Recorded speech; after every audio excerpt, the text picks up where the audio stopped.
Hello, I'm Peter. I'm so glad you could join me for tonight's journey. It is a rare pleasure to speak with someone who understands that history is not just a collection of dates, but a mirror reflecting our own resilience. I trust that your own journey and the perspective you've gathered over the years will allow you to see the profound logic hidden within these ancient rhythms. Sometimes, the weight of a long night can make us feel remarkably small, as if we are drifting in isolation. But as you lean into these echoes of the past, you will find that we are all threads in an unbroken tapestry. Those who came before us also knew these wakeful hours. They too sought the same quiet solace we search for now. Consider my voice a bridge crossing the centuries to connect you with the world of those old friends. You are part of a shared lineage, a community of souls who find meaning in the stillness. We are awake together, and in time we shall find our rest together. You are not alone in this. Across the centuries in the deep winters of Scandinavia, people also knew what it meant to lie awake in the darkness. They understood the weight of a long night, the way time seems to stretch when the world outside is frozen and still. But those people, the Vikings we often imagine as fearsome warriors, had a different kind of battle to fight. Not with swords or shields, but with a challenge far more patient, far more demanding. They fought against hunger itself, against the slow march of time when food runs low and spring feels impossibly distant. Tonight, I want to share with you not tales of conquest or raid, but a narrative much quieter, a truth that reveals a different kind of strength. I want to tell you what those people really ate when the fjords froze solid, when daylight lasted only a few hours, and when the snow piled so high against the longhouse walls that families lived half-shrouded by the earth, breathing the same air as their cattle, counting every morsel, every precious store.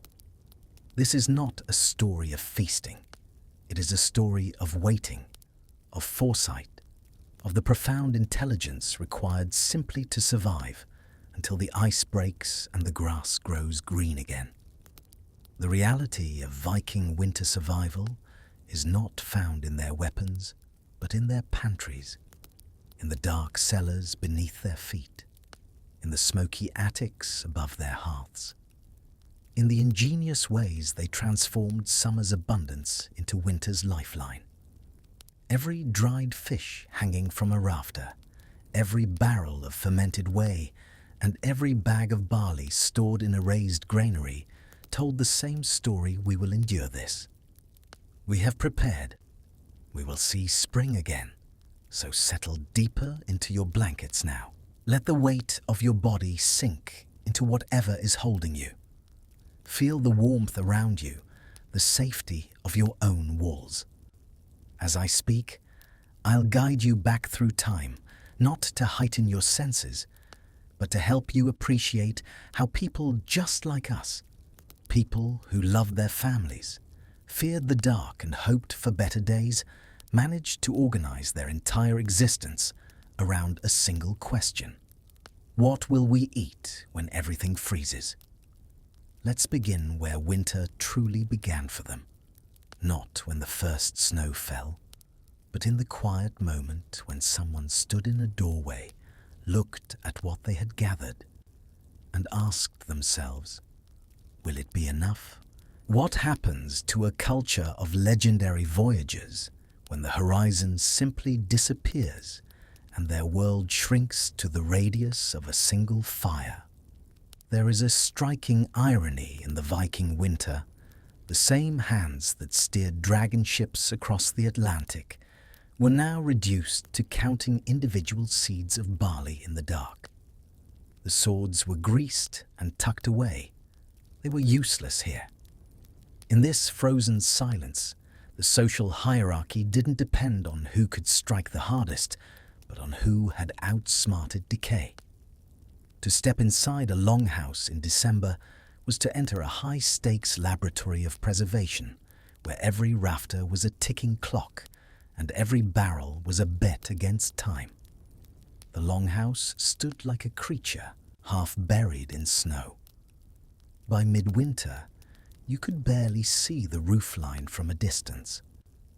As you listen, you hear the groaning of the massive timber structure, the wood creaking under the weight of 2 meters of snow pressing down from above. The drifts climbed the walls, insulating them, sealing the people inside into a world that smelled of smoke animals and the earthy cold of root vegetables. This was home for the next 4, maybe 5 months. This was fortress barn, workshop, bedroom, and temple, all pressed into one long hall where fire was the only thing keeping the darkness at bay. In the center of the room, listen to the fire. It is fed with pine, a resinous wood that creates a rhythmic, cozy snapping and popping as the pitch ignites. This is the hearth's pulse. Imagine yourself there now, not as a visitor, but as someone who belongs. You use your rough hand to brush the thin layer of dust off a wooden chest, feeling the grain of the wood beneath your fingers. You've lived through enough winters to know what's coming. The daylight, already scarce, will continue to shrink until the sun barely bothers to rise at all. On the darkest days, it will crest the horizon for perhaps 3 or 4 hours, a pale ghost of itself, providing light but precious little warmth. The rest is night, long unbroken night, that presses against the walls like a living thing. In this engulfing darkness, the longhouse becomes a sensory map where you learn to navigate not by sight, but by the symphony of survival.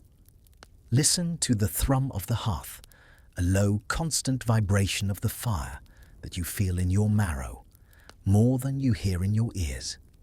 Near the door, the air is a sharp blue cold that smells of frozen pine. Near the center, it is a golden, heavy warmth, smelling of damp sheep wool and old wood smoke. Between these 2 worlds, the Vikings lived a life of forced intimacy. There was no privacy, only the shared breath of the kin. You would sit so close to your neighbor that you could feel the heat radiating from their shoulder, a human insulation that kept the soul from freezing when the spirits of the storm howled outside. Even the soot on the ceiling was a clock. As it thickened, you knew the night was at its deepest, and the world outside was at its most unforgiving. Inside, the air is thick. Breath hangs visible even near the central hearth, where the fire burns, constantly fed with carefully rationed wood. You take a deep breath. The pungent, thick smoke in your lungs is no longer just the smell of burnt wood, but the aroma of life being protected in the rafters. The smoke rises, but there is no chimney, so it pools in the rafters, seeping slowly out through gaps in the roof thatch, coating everything above head height with a dark, oily residue. This smoke is not waste. It is working, traveling upward past your face, past the loft where the children sleep on furs, all the way to the attic, where meat and fish hang in the shadows, slowly transforming in that acrid fog into something that will last until spring. Look up into the dim rafters. You see a tiny flickering flame from an oil lamp, but it doesn't smell like wax. It is burning fish liver oil or shark fat. In the Viking world, they turned their food into light, a literal symbol of hope, that even in the darkest months, the sustenance they gathered could help them see. The floor is earthen, packed hard from generations of footsteps, covered with rushes and straw that must be changed periodically when they become too soiled. The animals live at the far end of the halls, separated by a low partition. You can hear them now, the soft huff of cattle breath, the rustle of a goat shifting in the straw, the occasional bleat that reminds you they are just as trapped as you are, waiting for the same spring grass, the same release. In this dim hall, you see the silent caregiver. She is the mother or grandmother moving like a ghost. Watch her gestures. She checks the storage containers in the dark, using only her sense of touch or smell to ensure the seals are tight. Her devotion is silent, expressed in the way she quietly hides a bit of her own porridge to give to a small child during the leanest days, a sacrifice known as vorknieper. You might think this sounds unbearable, cramped, smoky, smelling of bodies and beasts. And yes, it was all of those things. But it was also survival. Every person in this space, every animal, every bit of stored food represented a calculation. Families did not winter together simply because they loved one another, though of course many did. They wintered together because that is how you share warmth, how you divide the labor of keeping the fire burning, how you ration food fairly when everyone can see exactly how much remains. On the coldest nights, they would gather for a festival in the darkness. Amidst the storm, they would share a warm jug of ale and tell the ancient sagas. The contrast between the storm howling outside and the soft laughter by the hearth creates a shield of warmth that the frost cannot penetrate. This was the silent war, not fought with weapons, but with discipline, with memory, with the knowledge passed down from the old ones who remembered the winter when the stores ran out too soon, when people grew gaunt and desperate, when some did not see spring. There were rules unspoken, but understood. You ate in a hierarchy based not on desire, but on necessity. The freshest food went first, root vegetables, pulled from the cellar in early winter meat, from the autumn slaughter that hadn't been fully cured, the last of the soft cheeses before they aged too hard. As the weeks turned into months, the diet shifted. Harder cheeses came out. Dried fish appeared more frequently. The barley stores were carefully monitored because barley was not just food, it was also insurance. If you ran out of barley, you ran out of bread. You ran out of porridge. You ran out of ale. Without barley, the long dark became dangerous. No one spoke of this aloud, but everyone thought it. How much is left? Will it be enough? What if the thaw comes late this year? There was a quiet ritual in the testing of the grain. Once a week, the head of the household would thrust a hand deep into the barley barrel, feeling for any hint of warmth. Heat meant moisture. Moisture meant the silent spread of rot. If the grain felt cool and dry, like mountain stone, a silent sigh of relief would ripple through the room. This barley wasn't just calories, it was future light. When ground and fermented into ale, it provided the vital vitamins that kept the shadow sickness, the deep winter depression at bay. Each golden kernel was a tiny battery of solar energy captured from the short, frantic Nordic summer, now being released slowly to power the human heart through the blizzard. To waste even a single seed was more than a mistake. It was a betrayal of the sun itself. The women knew these calculations best. They were the ones who stored the food, who decided when to open the next barrel, who judged whether the dried fish could stretch another week if the portions were smaller. Their knowledge was as crucial as any warrior's strength, perhaps more so. A man might earn glory on a raid, but a woman who could make 3 months' food last 4 could save her entire family from starvation. That was power. Quiet, unsung power that kept communities alive. At night, in the flickering firelight, stories were told. The old sagas, yes, but also the smaller stories. The memory of the times someone's grandmother had stretched a single barrel of salted herring through an unusually long winter by mixing it with more oats than usual, making a kind of fish porridge that was thin but filling. The story of the winter a family had survived on mostly stockfish and barley because the pigs had died of sickness in autumn and there was no pork to smoke. These stories were education. They were warnings.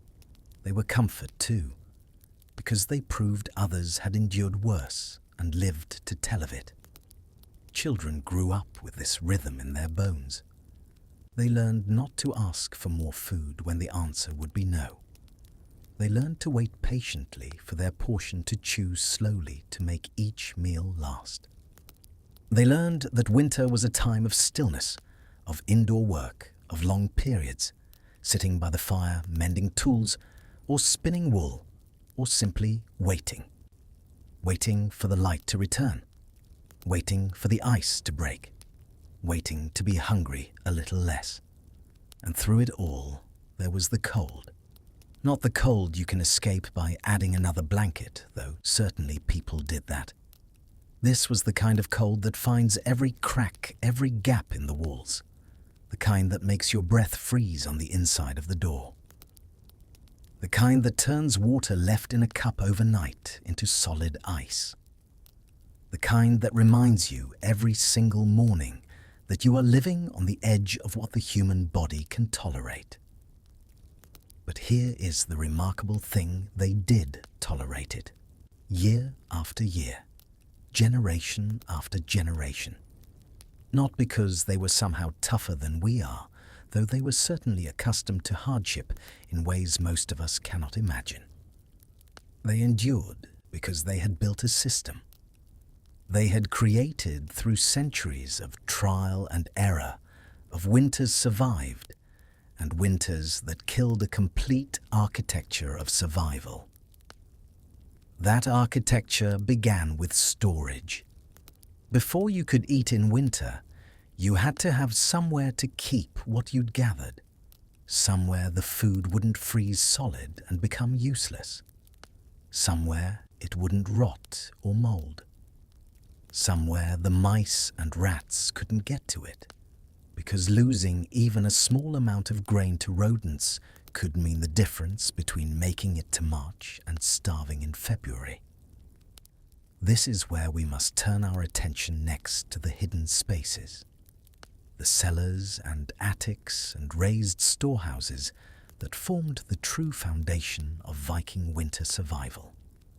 Because food was only as good as your ability to preserve it, and preservation required understanding cold darkness, smoke, and time in ways that turned these people into accidental engineers of decay and endurance. As you listen to this, feel your own breath slowing. Feel the way your body is held safe and warm. You are not in that smoky longhouse rationing barley by the handful. You are here comfortable with food in your kitchen that you barely have to think about, but knowing how others lived, how they waited through the dark months with nothing but their stores and their discipline and their hope. Perhaps it helps you appreciate the small miracle of a warm bed on a cold night. Let yourself rest now. The story continues, but there is no hurry. Winter, after all, taught patience above all else. Before we descend into those storage spaces, take a moment to feel the transition. You're about to move from the warm, lived-in space of the longhouse into the cool, silent world beneath. It's like passing from one state of being into another, from the noise and warmth of life into the quiet preservation of what sustains life. In your mind, watch as someone lifts the heavy wooden trapdoor. Feel the rush of cooler air rising from below, carrying with it the scent of earth and fermentation. This is the boundary between the world of fire and community above, and the world of patient storage below. Both are essential, both are home, but they exist in different temperatures, different purposes, different times. The longhouse is present tense. The cellar is future tense, holding tomorrow's meals in suspended animation. Beneath the longhouse, carved into the cold earth itself, was a space most visitors would never see. The entrance was just a trapdoor in the floor, easily missed if you didn't know where to look. Climbing down the rough wooden ladder, you'd find yourself in what the Vikings called the sval, though the name varied by region. Some called it a svalbur. The English word that comes closest is simply cellar, but that feels too plain for what this space represented. This was the living vault, a sacred pantry where the Vikings made a silent pact with the earth. They understood a secret of the frozen north, that deep enough underground the soil holds a memory of autumn's heat, a steady heartbeat that refuses to drop into the killing frost of the surface.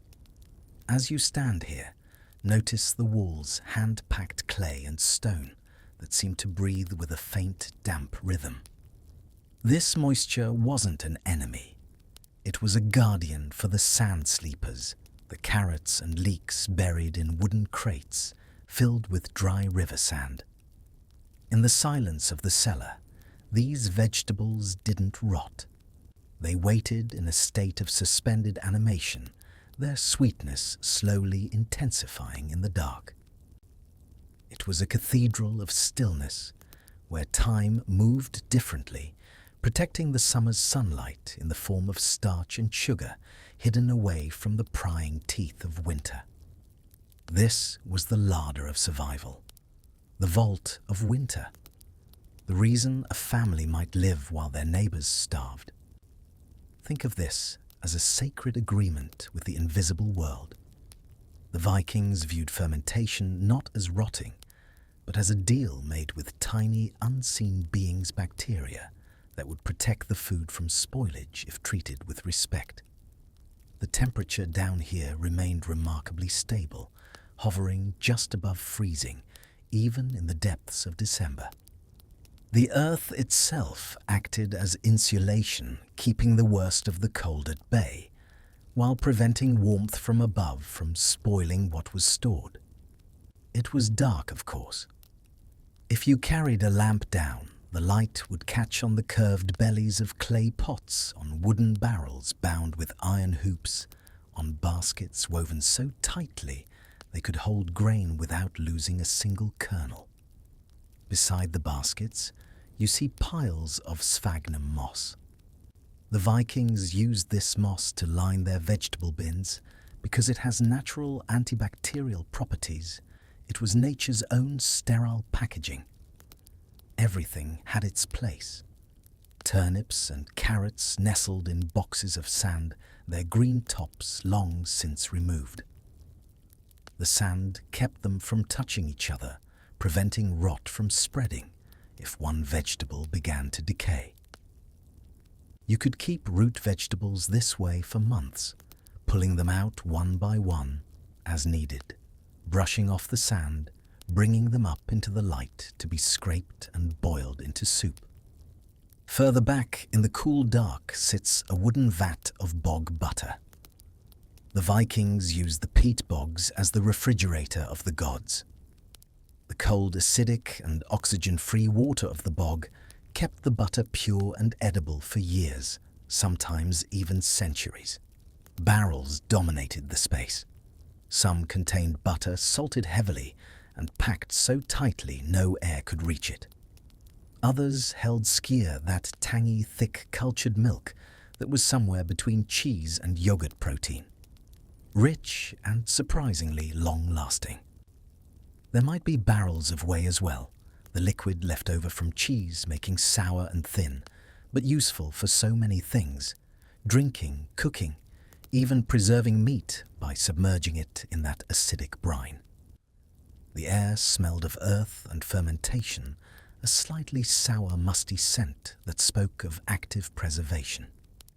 Because that's what this was, a controlled environment, where food was kept in a state between fresh and spoiled, held in suspension by cold and darkness and careful chemistry.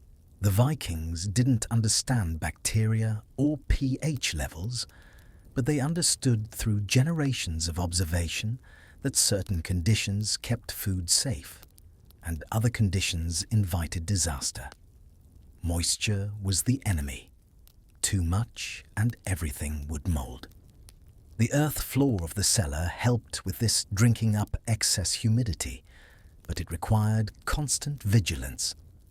Containers had to be checked. Lids had to seal properly.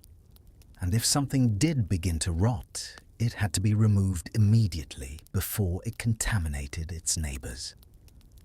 This was knowledge held primarily by women passed from mother to daughter in a continuous chain stretching back centuries. When to harvest each crop for optimal storage. How to pack butter so it wouldn't go rancid. Which vegetables needed sand and which could hang from hooks.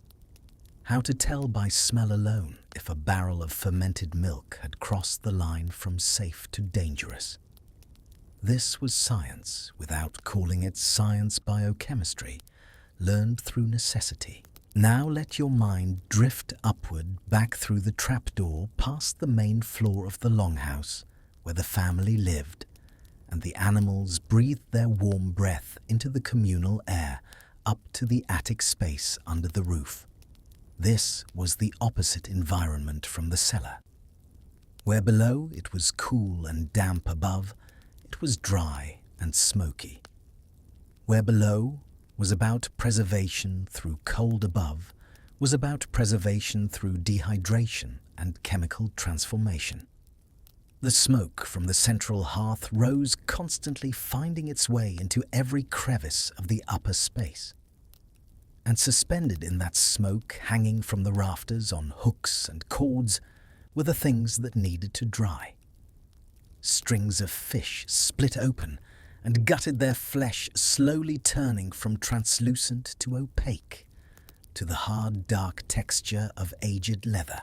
Sides of meat, the fat rendering out, slowly dripping into the fire below the surface, forming a protective crust, while the smoke penetrated deep, adding flavor and compounds that prevented decay. This smoke was medicine for meat. The phenols and other chemicals in wood smoke were natural antimicrobials, killing or inhibiting the bacteria that caused rot. The constant low heat drove moisture out of the tissues, and without moisture, spoilage couldn't take hold. The process was slow, taking weeks, but the result was food that could last months or even years.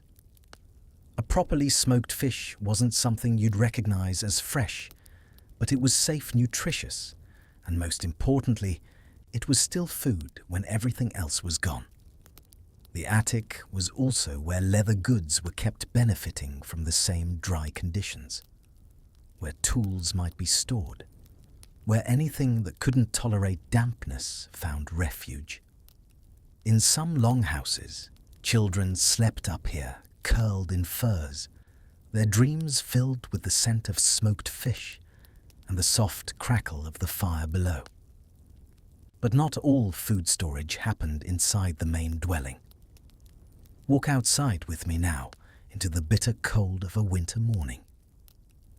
Your breath comes out in clouds. The snow crunches beneath your feet with that particular squeak that tells you it's well below freezing. A few yards from the longhouse, raised up on wooden posts or flat stones, stands another structure, the stabur. This was the outdoor storehouse, built deliberately separate from the living space for several reasons. First, if fire broke out in the longhouse, a terrifyingly common occurrence when everyone lived around open flames, the stabber and its precious contents might survive. Second, the separation helped prevent rodents. Rats and mice could certainly climb, but the smooth posts or stone pillars made it difficult, and many stabberer had additional defences. Wide discs of wood or stone set below the platform to prevent climbing gaps that were too wide to jump. Inside the stabber, the temperature was whatever the outside air dictated, which in winter meant frozen solid. This worked for certain foods. Grain stored in tightly woven baskets or wooden chests was safe here. Frozen grain was simply dormant, waiting to be brought inside and thawed. The crucial thing was keeping it dry. Air circulation was key, which is why stabberer often had small gaps between the wallboards, just large enough to let air move without letting in snow or rain.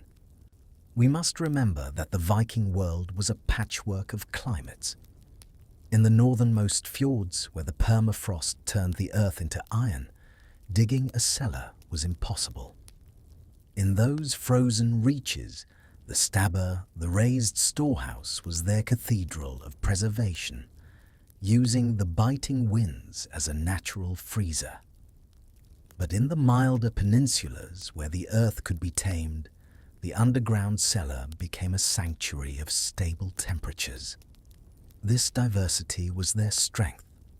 They adapted their architecture to the very soil they stood upon. Some households had more than one stabber. A family of means might have several, each dedicated to different types of storage. One for grain, one for dried fish, one for the barrels of butter and aged cheese that could tolerate the cold. This multiplication of storage spaces wasn't vanity. It was strategy. Don't keep all your winter survival in one basket, literally. Spread the risk. Wealthier farms might also have other specialized structures. A separate smokehouse built small and tight, where the smoking process could be controlled more carefully. A bathhouse that doubled as a warm place for certain preservation tasks. An ice house insulated with thick turf walls, where ice cut from frozen ponds in winter could be stored well into summer, providing a source of cold even after the thaw. Each of these spaces represented accumulated wisdom. Someone generations back had tried keeping grain in the damp cellar and watched it mold, had tried smoking meat in an open-air shed and watched animals get to it, had tried storing butter in the warm part of the house and watched it go rancid. From those failures came corrections, adjustments, the slow evolution of structures perfectly suited to their purpose. And here is the deeper truth behind all this architectural effort. Storage capacity determined how many people could survive winter. A household with extensive, well-designed storage could support more family members, more dependents, more livestock. That capacity translated directly into social power. The wealthiest chiefs weren't necessarily those with the most gold, though treasure mattered. They were the ones with longhouses whose cellars stretched deep and wide, whose stabberer lined up like soldiers, whose attics groaned with smoked goods. Because food was time. Food was safety. Food meant you could plan expeditions in spring, knowing your family wouldn't starve while you were gone. Food meant you could host guests, cementing alliances. Food meant you could support craftsmen who made the ships and weapons and tools that extended your reach further into the world. This is why I linger on these storage spaces, these hidden rooms and raised platforms. They weren't just practical necessities. They were the foundation of everything else.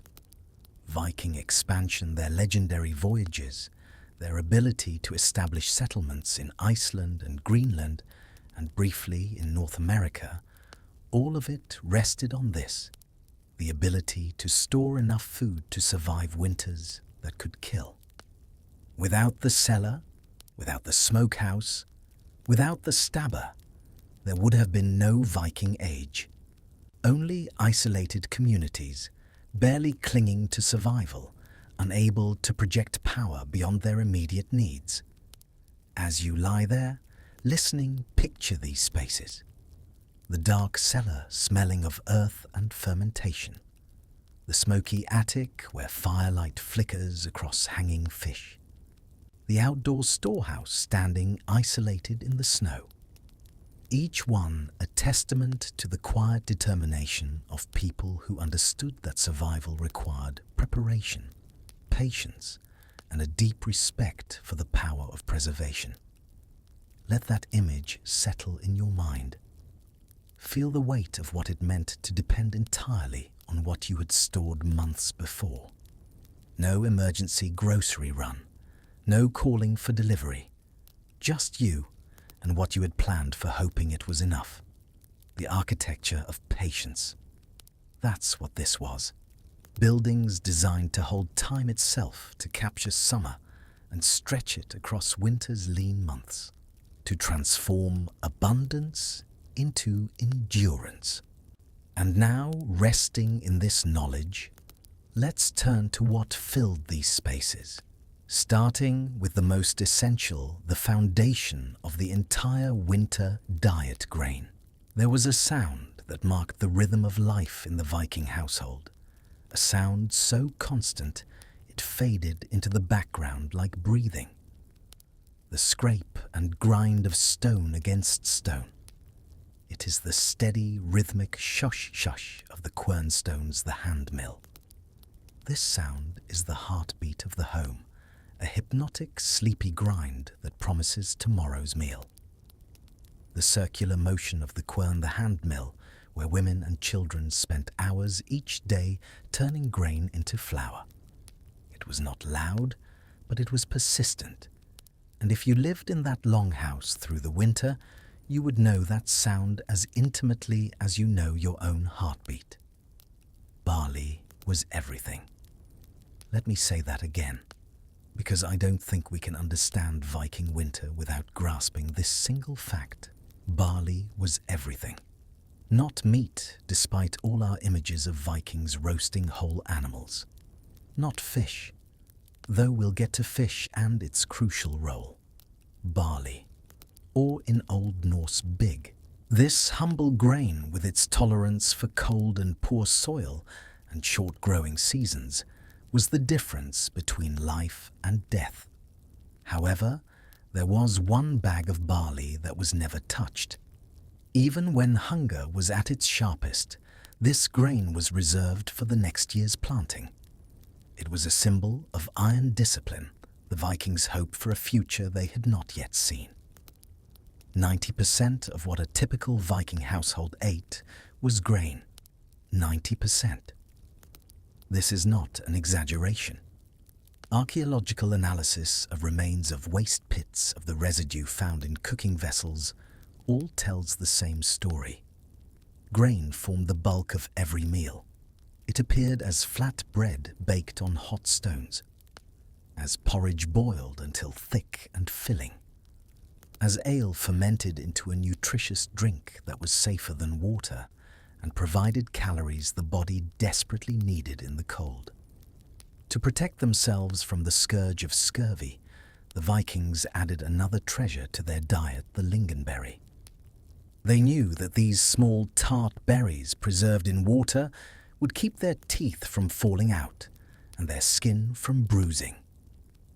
It was an incredible piece of empirical medical knowledge.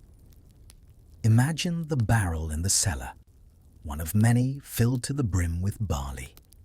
Each grain is small, hard, with a pale golden color that seems to hold captured sunlight.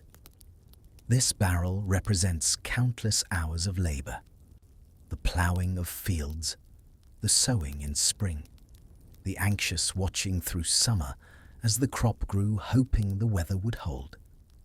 The harvest, everyone working together to cut and thresh and winnow before the autumn rains came.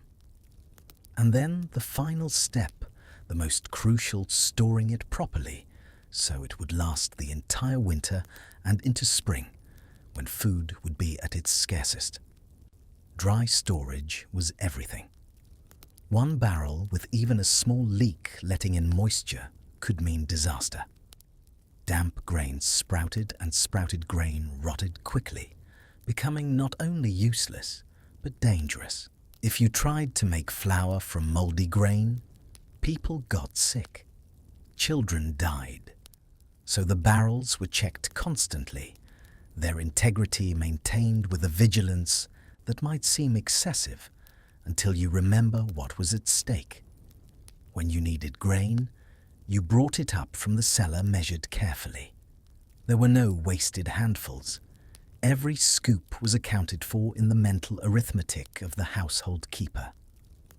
How much is left? How many weeks until we might expect the first spring greens? Can we afford porridge twice today, or should it be once supplemented with dried fish? The grinding was women's work primarily. Sit with that task for a moment. Kneel on the floor, or sit on a low stool with the quern stones before you. The lower stone is stationary, its surface carved with grooves that radiate from the center. The upper stone fits on top with a wooden handle set into it. You pour grain into the hole at the top, and then you begin the rotation, pushing the handle around and around and around. The stones scrape together, making that distinctive sound, and slowly, grain by grain, the barley is crushed between them, falling out the edges as a rough flour. There was a rhythm to this, grinding a meditation in repetition. Around and around the handle, worn smooth by generations of hands. Some women sang while they ground old songs passed down the tempo, matching the rotation. The work was hard, yes, but it was also a kind of peace.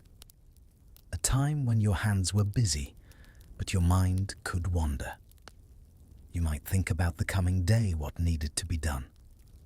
Or you might remember summers past, when the grain now beneath your hands was still growing green in the fields.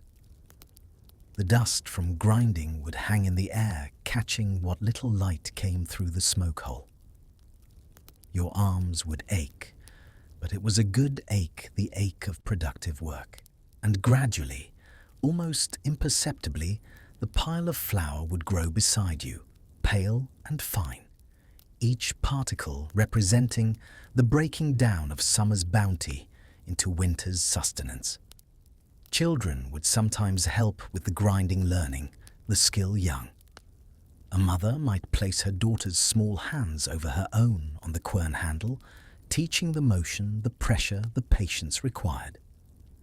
This was inheritance not of gold or land, but of the knowledge of survival. How to turn grain into flour. How to judge when the flour was ground fine enough. How to sense when the stones themselves needed sharpening or replacing. This took hours. To make enough flour for a day's bread, you might spend 2 or 3 hours grinding. Your shoulders would ache. Your hands would develop calluses. But there was no alternative. The flour had to be fresh, because ground grain spoiled faster than whole grain. You only ground what you needed when you needed it. The flour that emerged was nothing like what we buy today. It was coarse, full of bits of husk, flecked with tiny fragments of stone from the quern itself. These stone particles wore down teeth over years, which is how archaeologists can sometimes identify Viking remains, the distinctive wear pattern on the molars, the slow grinding away of enamel. But this was accepted, expected, the price of eating. From this flour came the bread that sustained them. Not the risen, fluffy bread we think of, because they had no ovens in the modern sense, and barley flour doesn't rise well even with yeast. Instead, they made flatbread, a simple mixture of flour, water, sometimes a bit of salt, if they had it formed into thin cakes and baked on flat stones heated in the fire. The stones were set directly in the coals, allowed to get blazing hot, then pulled out, and the dough laid on them. Minutes later, you'd have bread, charred in places, chewy dense, but bread nonetheless. This bread wasn't eaten fresh if you could help it. Fresh bread was soft, and soft bread went mouldy quickly. So the flatbreads were often dried, becoming hard as wood stored in baskets in the attic, where the smoke and dry air preserved them indefinitely. When you wanted to eat them, you'd break off a piece, maybe soften it in soup or ale, chew slowly. It filled your stomach. It gave you energy. That was enough. But bread was only one form. Porridge or grota was perhaps even more common. This was simplicity itself. Grain boiled in water or milk until it became thick and hot. You might add a bit of butter if you had extra, some dried berries if the harvest had been good, a pinch of precious salt. Or you ate it plain, spooning it from a wooden bowl, feeling the heat spread through your chest. There is something deeply comforting about porridge, isn't there? Even today, even in our world of infinite food choices, a bowl of hot grain remains one of the most satisfying things you can eat on a cold morning.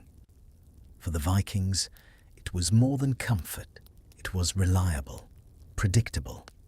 If you had grain and water and fire, you could make porridge. And as long as you could make porridge, you wouldn't starve.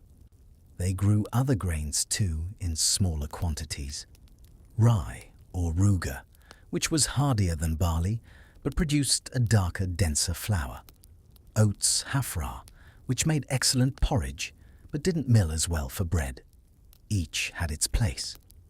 Rye bread, black and heavy, lasted even longer than barley bread. Oat porridge was particularly good for feeding to children, and the elderly, being easier to digest.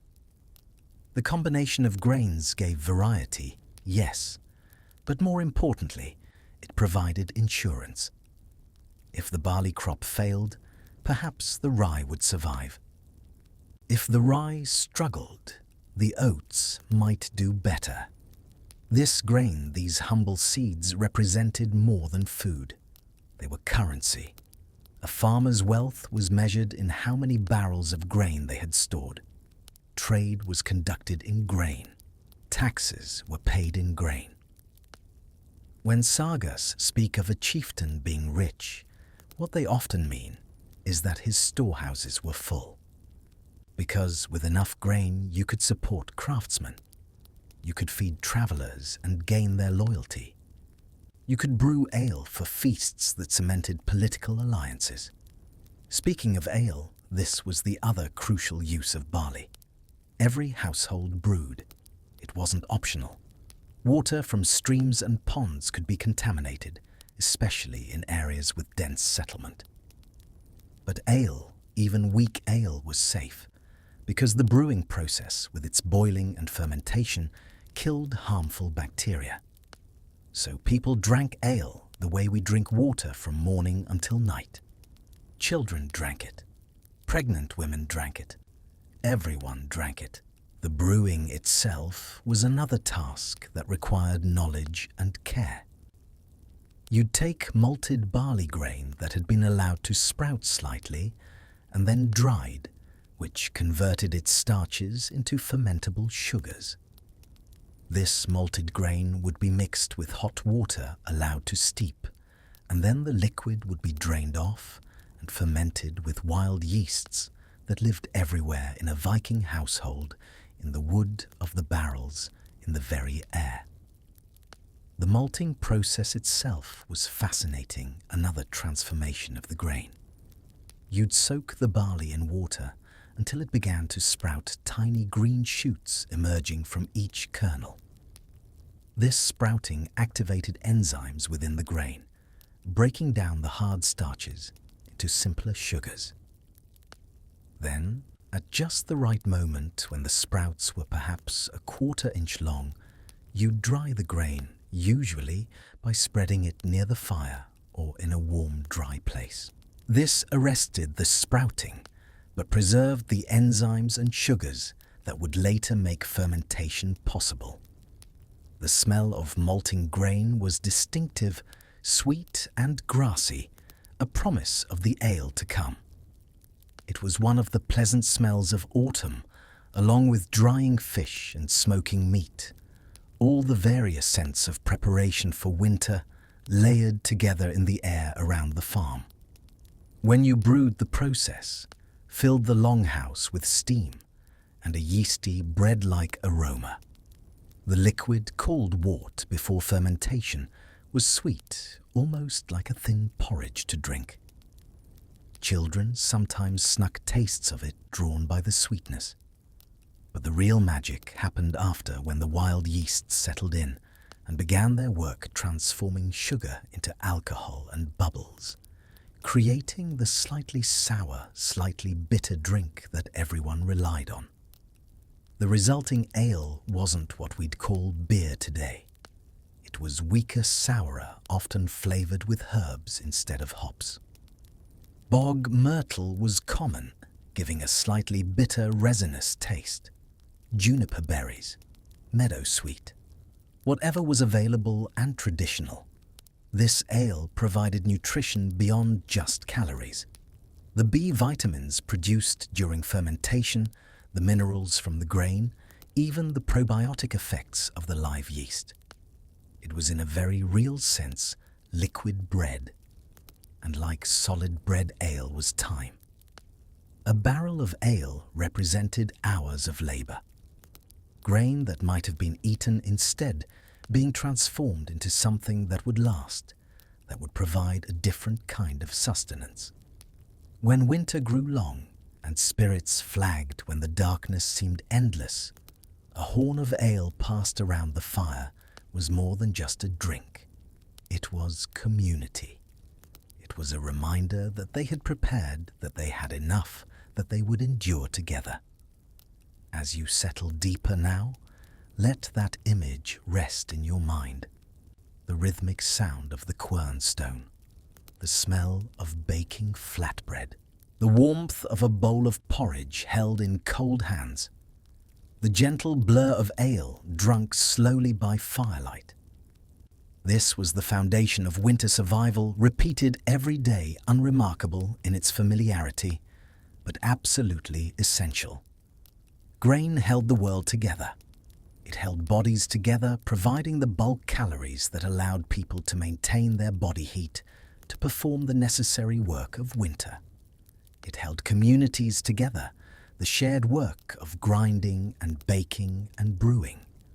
It held time together, each carefully measured cup of barley, representing not just food, but the promise that there would be food tomorrow and the next day, and the day after that, all the way through to spring. Let yourself feel the security in that. The knowledge that preparation and patience and careful rationing meant survival. That the boring, repetitive work of daily grain consumption was actually a kind of quiet victory over the cold and the dark. And now, as your body relaxes further, as the words become a gentle flow rather than individual sentences, let's turn to something that complemented grain, that added richness and variety and crucial nutrition to the winter diet. Let's talk about milk transformed. Summer in Scandinavia was a brief explosion of life. The grass grew thick and green, flowers bloomed, and most importantly, the cows and goats and sheep that had survived the previous winter on carefully rationed hay began to produce milk in abundance. For a few precious months, there was more milk than anyone could drink fresh. This abundance posed a problem. How do you capture summer's richness and carry it into winter? The answer was transformation. Milk left alone spoils quickly. But milk carefully managed becomes a dozen different things each, with its own properties, its own storage life, its own place in the intricate web of winter survival. Think about those dairy animals for a moment. They were not just livestock. They were family in a way. Each cow had a name. Each goat had a personality, some gentle and cooperative, others stubborn and difficult. The sheep would recognize their shepherds coming when called. These animals had survived winter alongside the humans, sharing the same enclosed space, breathing the same air, their warmth contributing to the warmth of all.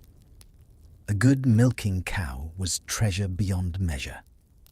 She might produce enough milk through summer, not just to feed the household, but to create surplus for preservation. That surplus transformed into skyr, and butter and cheese meant the difference between adequate winter nutrition and deficiency. A family with several good dairy animals was wealthy, not because of any gold they owned, but because of the white gold these creatures produced. The milking itself was a daily ritual twice a day in summer, when the grass was rich and the animals were producing well. It required skill, the right rhythm and pressure to encourage the milk to flow without hurting the animal. It was usually women's work, another of those essential tasks that sustained the household.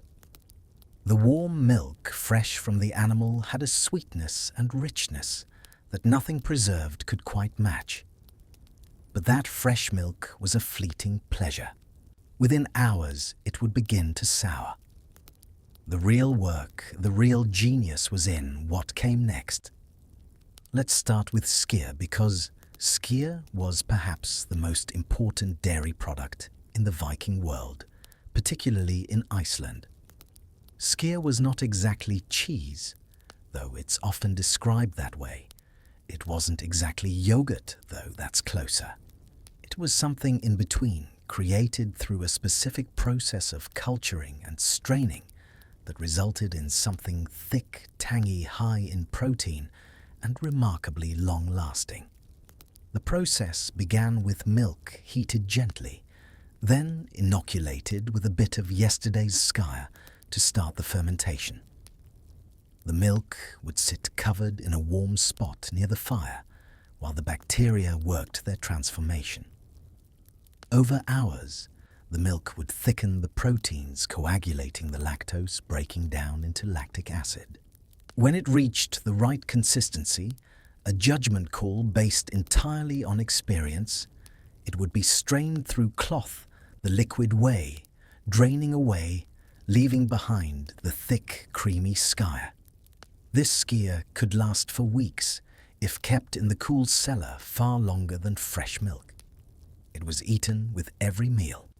Spread on flatbread, mixed into porridge, eaten plain with a spoon, perhaps sweetened with a few precious berries dried from summer. For children especially, skyr was crucial. Growing bodies need protein, and in winter, when fresh meat might be scarce, skyr provided it. But the story doesn't end with the skyr itself. Remember that liquid that was strained off? That whey in Old Norse was anything but waste. It was a valuable commodity in its own right. Some of it was drunk fresh, tart and thin but refreshing. Some was used in cooking, adding liquid and subtle flavor to stews and porridges. And some, remarkably, was used as a preservative. Meat could be submerged in barrels of whey, the acidity preventing bacterial growth, keeping the meat edible for months. This was particularly useful for smaller cuts pieces that weren't worth the extensive smoking process but still needed to be preserved. The meat would take on a sour flavor, certainly, but sour was familiar, almost comforting. It meant safe. It meant the careful chemistry of fermentation was doing its work. Then there was buttersmjör, the second great transformation of summer milk. Butter making was hard work. You'd take cream, the fatty portion that rose to the top of milk, if you let it sit and churn it, stirring and shaking and beating the cream until the fat globules clumped together, separating from the buttermilk. In summer, this might happen in a large communal churn, everyone taking turns. In winter, when fresh milk was scarce, butter came from the stores precious and rationed. Fresh butter is soft spreadable and spoils within days. But salted butter packed tightly into wooden barrels with layers of salt between layers of butter could last the entire winter. The salt drew moisture out, creating an environment where bacteria couldn't thrive. This salted butter was hard, waxy, intensely salty, but it was fat, and fat meant calories. In the deep cold of winter, when your body burned through energy just trying to stay warm, those calories mattered enormously. Some communities took butter preservation even further. In Ireland and parts of Scotland, though the practice may have occurred in Scandinavia as well, butter was packed into wooden containers and buried in peat bogs. The anaerobic conditions, the cold, the natural acidity of the peat, all combined to create perfect storage. Butter preserved this way could last decades. Literally decades. Archaeologists have found bog butter 1,000 years old that was still technically edible. It wouldn't taste good to modern palates, the flavor having become intense and rancid. But for people accustomed to strong flavors, to foods at the edge of preservation, it was usable. The bog butter phenomenon tells us something important about Viking food culture. They were willing to eat things that had changed dramatically from their fresh state. Rancid wasn't necessarily bad. Sour wasn't spoiled. As long as food was safe, as long as it provided nutrition, its flavor was secondary to its availability. This willingness to embrace transformation, to see fermented and aged foods, not as compromises, but as different types of goodness, was essential to winter survival. Cheese proper was also made, though sources are less clear on the specific types. We know they had hard cheeses that aged well, becoming drier and more concentrated over time. These would have been stored in the cool cellar, or even in the cold stabburar wheels, or rounds of cheese slowly developing their rinds. The fats and proteins compacting the flavors, intensifying. A small piece of aged cheese, eaten with hard bread and a drink of ale, might constitute an entire meal in the lean months. There was a rhythm to dairy consumption through the winter. Early on, you might still have softer cheeses skyr that was relatively fresh butter that hadn't been in salt too long. As the weeks passed, the diet shifted toward harder cheeses, older skyr butter that required a bit more chewing. By late winter, you were down to the oldest, strongest, most transformed versions. Things that bore only a distant relationship to the fresh milk they'd begun as months earlier. And yet, even this was managed. Even at their scarcest, dairy products never quite ran out in a well-prepared household. The last of the skyr, the final piece of aged cheese. These were hoarded, carefully stretched as thin as possible, but kept as security. Because dairy represented more than food. It represented successful herding. It represented summers remembered. It represented the animals waiting in the other end of the longhouse, still alive, waiting to produce again when grass returned. Those animals, it's worth noting, were not slaughtered unless absolutely necessary. Each cow, each goat, each sheep represented future milk, future cheese, future butter. You didn't eat your dairy animals unless you had no choice, unless starvation was imminent. And even then, you'd probably choose to slaughter the weakest, the oldest, the least likely to survive until spring anyway. This calculation, knowing when to preserve an animal and when to sacrifice, it was another of those invisible skills that determined survival. Too quick to slaughter, and you'd have meat now, but no milk next summer. Too slow, and you might lose the animal to starvation anyway, wasting the meat it could have provided. The balance required judgment, experience, and sometimes luck. As you listen to this, as your breathing slows and deepens, feel the richness of these transformed foods, the tangy thickness of skyr on your tongue, the salt burst of preserved butter, the firm texture of aged cheese. These weren't treats. They were calculated acts of preservation, each one representing decisions made months before summer's abundance carefully parceled into winter's sustenance. And this is where I'll leave you for now, in that space between waking and sleeping, where history becomes almost tactile, where you can almost taste the sour milk and salted butter of a winter that ended 1,000 years ago. Rest here.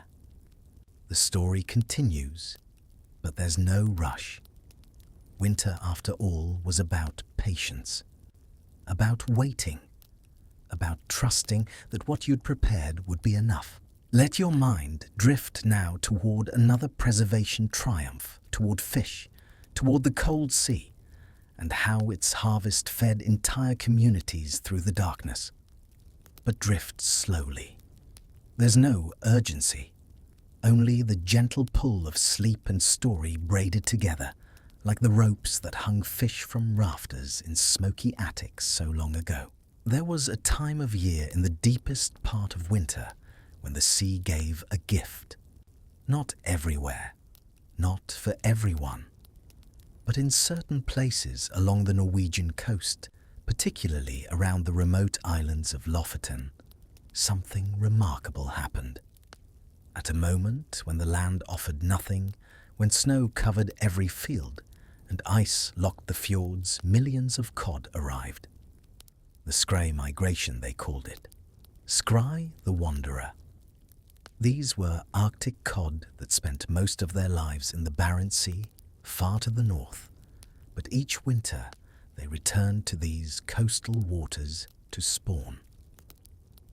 And they came not in hundreds or thousands, but in numbers that darkened the water, that made the sea boil with their movement. For the people who lived there, who knew this rhythm, who had organized their entire winter around this moment, the skyr was salvation. Imagine standing on a rocky shore in January, the air so cold it hurts to breathe. The wind comes off the water like a knife carrying spray that freezes before it hits the ground. You're wrapped in layers of wool and fur, but still the cold finds its way in.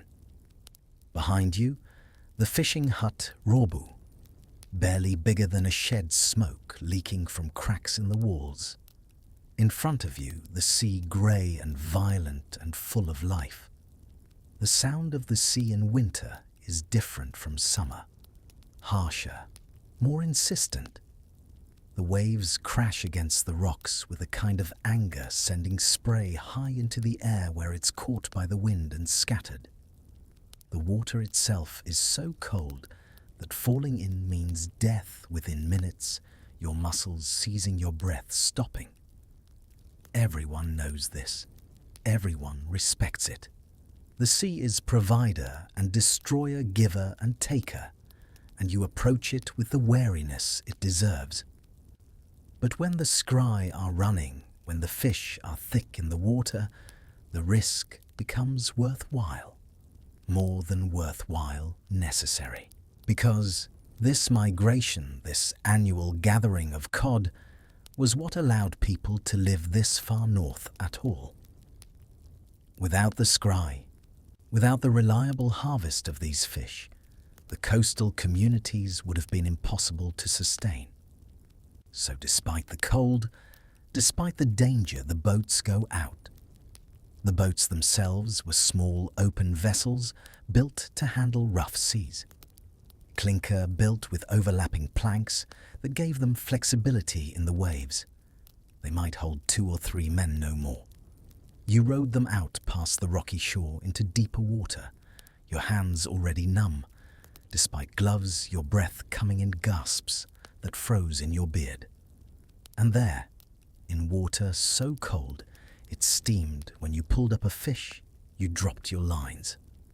The men go out in small boats, fighting waves, fighting wind-dropping lines baited with smaller fish.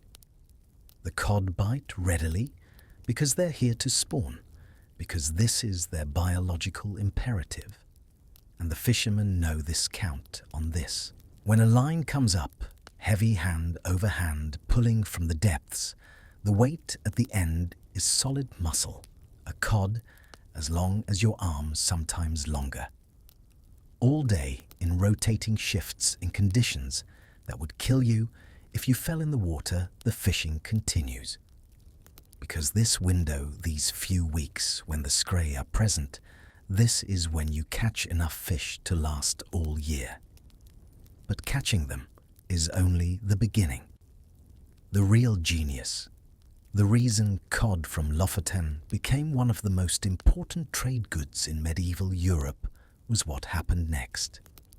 The fish were brought ashore and processed immediately. Gutted heads removed split down the back, but left attached at the tail. And then, in what might seem impossibly simple, they were hung on huge wooden racks, yelled to dry in the winter air. The art of the catch was followed by the art of the knife. In the smokehouses and on the windy racks, the cod was cleaned with a surgical precision, the spine removed, yet the 2 halves still tethered by the tail, allowing it to drape perfectly over the wooden poles. The meat was thick, so they made deep, rhythmic slices across it every inch, not to cut it through, but to let the dry air and acrid smoke penetrate the very heart of the fish. As it cured, these slits would widen like opening windows, letting the smoke saturate every fibre. The result was a kind of Viking jerky, dry and salty on the outside, but yielding and tender in the middle. It was the ultimate travel food, pulled in strips directly from the skin, a life-affirming snack that tasted more of wood fire and ocean salt than of fish itself. No salt, no smoking, just cold air and time. This worked because of the specific climate of Lofoten in winter. The temperature hovered just below freezing during the day, dropping lower at night. The air was dry, blown clean by constant wind. The fish would freeze at night, thaw slightly during the day, and in this process, moisture was slowly, steadily driven out of the tissues. Freeze-thaw, each cycle drawing the fish closer to complete desiccation. The process took 2 to 3 months. By the time it was complete, each cod had lost 80% of its weight. What remained was hard, stiff, almost wooden. Stockfish, they called it stock, meaning stick or pole in old commercial languages. And this dried fish was nearly indestructible. It could last for years. It didn't need refrigeration. It was light enough to transport easily. And pound for pound, it contained more protein than almost any other food available at the time. To use stockfish, you had to rehydrate it, soaking it in water for days, changing the water repeatedly until the flesh softened enough to be edible. Or you could beat it with a hammer, breaking it into smaller pieces that could be added to stews and soups. The resulting texture was never quite like fresh fish, but it was nutritious, it was filling, and in deep winter it was available when almost nothing else was. For communities that didn't have access to the skyr migration, there were other fish and other preservation methods. Herring, which came in huge schools in autumn, could be salted if you had enough salt, or they could be fermented.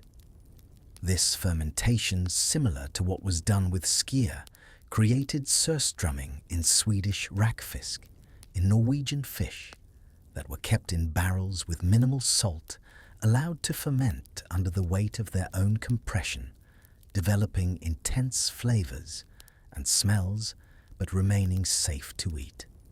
The smell of fermented fish is legendary, strong enough to make modern people gag, but for Vikings, it was familiar.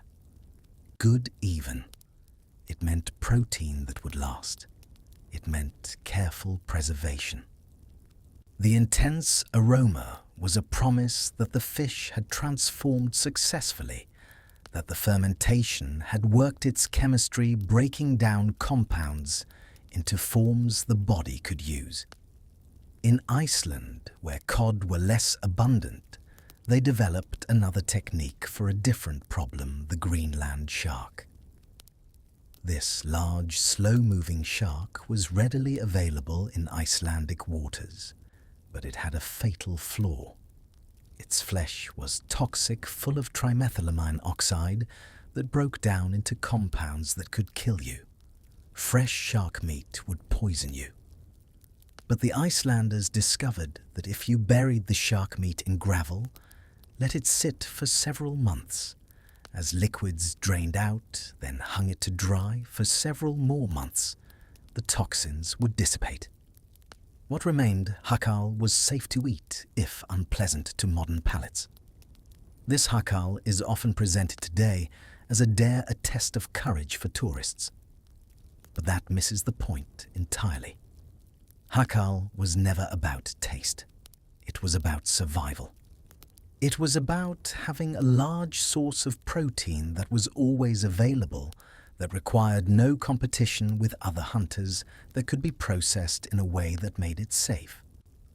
The Icelanders who ate hakal weren't trying to prove anything. They were eating what they had, grateful for the knowledge that turned poison into food. All of these fish preservation techniques, from the elegant simplicity of Lofoten's stockfish to the patient chemistry of fermentation, to the desperation innovation of hakal, they all speak to the same underlying truth. Winter food wasn't about pleasure. It was about calories, about protein, about having anything to eat when the alternatives were starving, or eating the animals you needed for next year's milk and wool. But fish offered something else to trade. A household that had successfully dried a large catch of cod had surplus they could exchange for things they needed.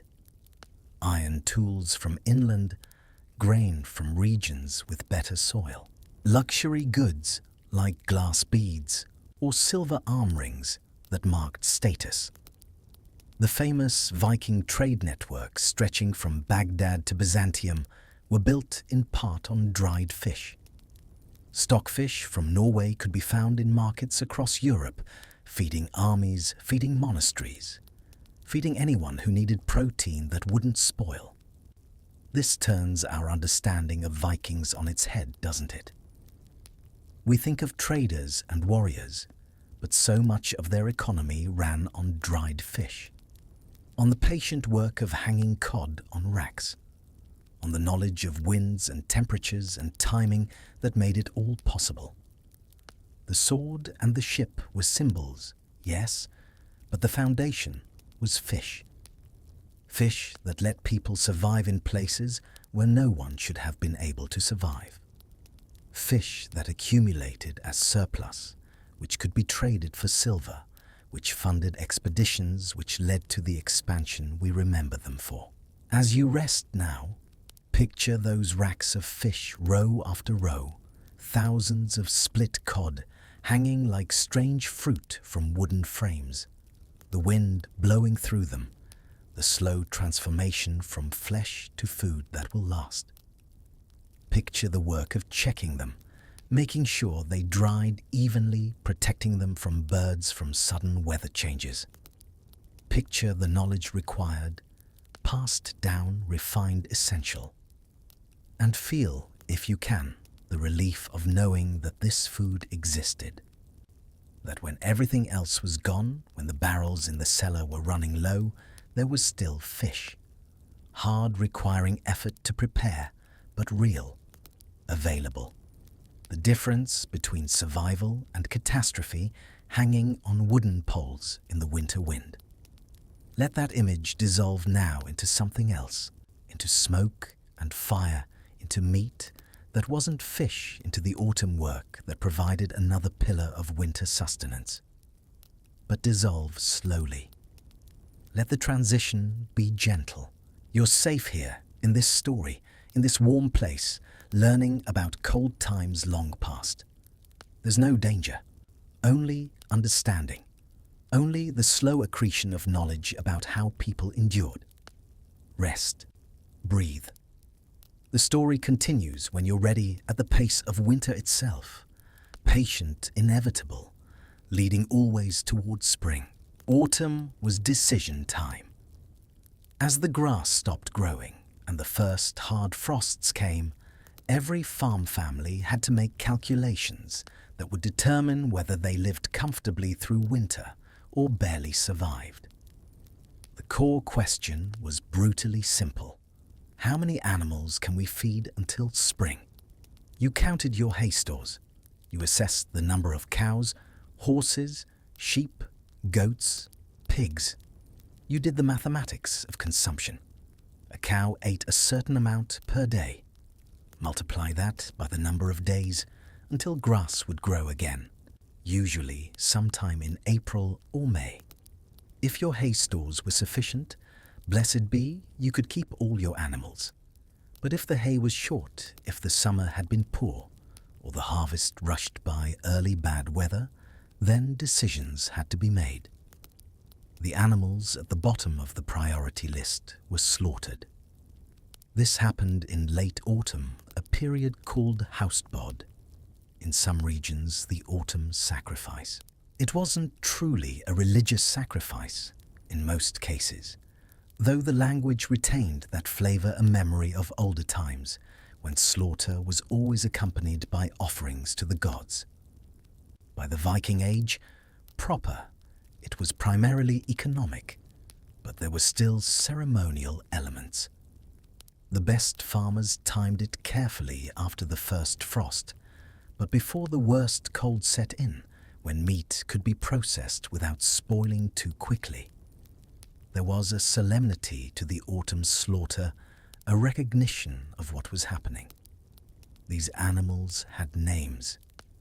They had been cared for, fed through the previous winter, watched over through summer. Now some would continue, would see another spring, and others would not. The choosing was practical, but it wasn't casual. The oldest animals went first, those past their productive years. Then the weaker ones, those who might not survive winter anyway. The young males, unless needed for breeding. The calculation was cold, but the execution was respectful. The night before slaughter, there might be a small gathering, a recognition that tomorrow would be hard work, but necessary work. The animals seemed to sense something too growing restless, the ones selected somehow knowing they'd been marked. Or perhaps that's projection humans, reading meaning into animal behavior. But there was a change in the air, a tension, the farm itself seeming to hold its breath. The wisdom of the leader's sacrifice. This choice of which animal to cull was not merely a matter of economics, but of profound foresight. A seasoned Viking leader might stand before the oldest cows in the herd. Though they were lean and provided less meat than the younger ones, they were often spared. Why? Because these old matriarchs held the memory of the land. They were the ones who knew how to lead the herd to hidden patches of grass beneath the cliffs once the frost began to thaw. It is a reminder that in the Viking world, wisdom and experience were valued far more than the sheer mass of muscle. The killing was done with skill and respect. These were valuable animals, even the ones being culled. They had provided milk-wool labor. Their meat would sustain the family. Nothing was wasted. Blood was caught in wooden bowls to be made into blood pudding, or blood pancakes, dishes that sound strange to modern ears but were rich in iron and protein. The hide was cleaned and cured into leather. The bones were saved for tools for making needles and combs and knife handles. The internal organs, the heart and liver and kidneys, were eaten first before they could spoil. Nothing was discarded. Consider the tallow light, the rendered fat from the autumn slaughter. This wasn't just for cooking. It was their primary defense against the literal blindness of the long night. The fat was poured into small stone lamps with moss wicks, creating a tiny smoky flame that illuminated the faces of the family as they mended nets or carved wood. In the Viking mind, the animal gave its life twice, once to fill their bellies and once to drive back the darkness. The smell of burning tallow became the scent of safety, a greasy, heavy aroma that signaled the house still had resources, that the light of the ancestors had not yet gone out. The bond of blood and earth. When the deep red blood was caught in wooden bowls for soups or puddings, it was not just an act of extreme frugality. The Vikings viewed this as the final intake of fresh energy before the long, dry season of preserved foods began. It was a sacred moment, a communion where humans absorbed the last of nature's raw strength to prepare for the silent war of the months ahead. The stratification of smoke. If you looked up into the rafters, you would see that the hearth smoke was not merely drifting, it was being managed like a heat-driven engine. The longhouse was a machine of thermal layers. At the highest, hottest points, the heavy beef and pork were placed for long-term curing. Lower down, where the air was milder, hung the fish. The home itself became a living organism, a processor of heat and smoke, protecting the survival of the kin. But most of the meat needed to be preserved, and this is where smoke entered the story once more. Remember the attic of the longhouse, that smoke-filled space where fish hung meat went there too. Large cuts of pork, mutton, beef, suspended from the rafters on iron hooks or strong cords, slowly transforming in that acrid fog. The smoke did several things simultaneously. It drove moisture out of the meat, the first and most crucial step in preservation. Bacteria need water to grow, so desiccation was protection. The smoke also deposited chemical compounds on and in the meat funnels and other substances that had antimicrobial properties. And finally, the smoke imparted flavor, a deep woody taste that became synonymous with winter food. The process was slow. Full haunches of meat might hang for weeks, even months, gradually hardening the fat rendering out and dripping into the fire below the surface, developing a dark, almost black crust. This crust was armor protecting the interior from contamination, from insects, from decay. When you needed meat, you'd cut into this crust, revealing the darker, drier flesh, inside still recognizable as meat, but transformed, concentrated, more intense in both flavor and keeping qualities. Not all meat was smoked. Some, particularly in wealthy households with access to salt, was dry salted. Salt was expensive, had to be imported or laboriously extracted from seawater, so it was used sparingly. But salt pork was a delicacy of sorts. More tender than smoked meat, easier to cook. The pork would be rubbed with salt packed in barrels between layers of more salt, the salt drawing moisture out, creating a brine that further preserved the meat. Packed this way in a cool cellar, salted pork could last the entire winter. In mountainous regions, particularly in Norway, another technique emerged: wind drying. In areas with cold, dry winds, meat could be hung outdoors, protected from direct sunlight, but exposed to constant air movement. The wind did the work of desiccation without smoke, creating a different final product. Wind-dried lamb fenalår, or skyr, depending on region, was prized for its clean flavor, the taste of the meat itself, rather than smoke dominating. This technique required specific conditions, but where those conditions existed, it was preferred by many. But we must speak plainly about what all this meant. Whether smoked or salted or wind-dried, preserved meat was not fresh meat. It was harder, chewier.